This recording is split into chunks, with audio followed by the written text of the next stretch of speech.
والحاجات اللي انت جايبها دي حاجات تعبانه ومش شغاله، فالكلام ده مش هينفع. ايه يا جماعه اللي يمشي معاكم؟ قالوا لي اللي يمشي معانا ان انت تدينا مرتب، ولا شركه ولا غيره، انت تدينا مرتب.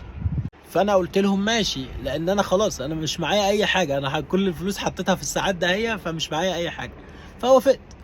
قالوا لي وكمان تدفع مصاريف بتاعه السكن هنا والاكل والشرب. قلت لهم ماشي بس نشتغل، رغم انها كانت مخاطره عاليه جدا، بس انا وافقت. قعدت بقى احسب احنا المشروع ده بكذا، والمفروض عليا التزامات اللي مرتباتهم كذا، ومصاريف اللي في البيت كذا، احنا المفروض نكسب كذا، فاليوم لازم نبيع فيه كام ساعه. رحت عامل شيت اكسل كتبت فيه كل حاجه، وكنت مستبشر جدا خير، رغم ان الدلائل كلها بتقول عكس كده خالص.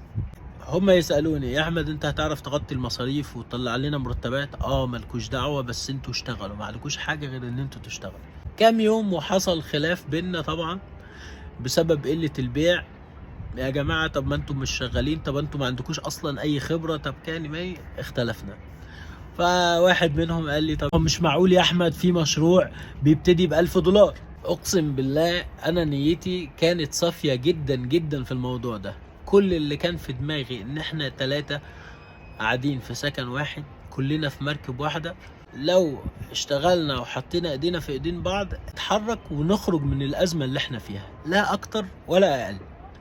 فلما الراجل ده قال لي ما هو مفيش مشروع بيتعمل ب$1000، وهو بيعاملني ان انا بص وهو شغال وكده، فبيوبخني يعني. قلت له لا، المشروع ب$1500، ودول كل الفلوس اللي معايا، انا مش معايا حاجة تاني خالص بعدها. انا عملت كده علشان الدنيا تمشي معانا وتتحرك واحدة واحدة، وان شاء الله الدنيا تمشي. في اليوم ده عم الصمت المكاني، هدوء قاتل، حتى الشباب اللي كانوا بيجوا ما جوش، ومسرح مصر في اليوم ده برضه ما اشتغلش. تاني يوم عرفت بالصدفة ان في واحد هينزل مصر.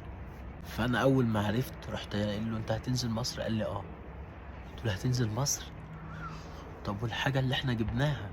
ده الفلوس كلها، ده انا جبت بكل الفلوس اللي معايا، انا مش معايا اي حاجة تاني، ده انا معياش حتى اكمل لاخر الشهر، انت هتسيبني وتمشي كده؟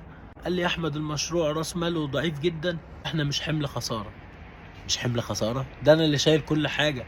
قالوا لي لا ما انت كده مش هتعرف تطلع لنا مرتبات وبتاع. يا عم انا كلمتك، انا اشتكيت لك، مالكش دعوة وبتاع. قال لي وبصراحة كده الساعات اللي انت جايبها موديلها وحش ومش راضية تتباع. طب ما انا يا جماعة قلت لكم حد يجي معايا نختار سوا، ما حدش جه، انتوا نايمين، اعمل ايه؟ فقال لي ايه اللي حصل؟ انا كلمت اهلي يحجزوا لي وانا خلاص نازل. صدمت طبعا وزعلت جدا، ازاي يعمل معايا كده؟ ده انا صرفت كل الفلوس اللي معايا، وهو ما فكرش فيا لحظة، ولا فكر في المشكلة اللي انا هتحط فيها، وخلاص نزل مصر.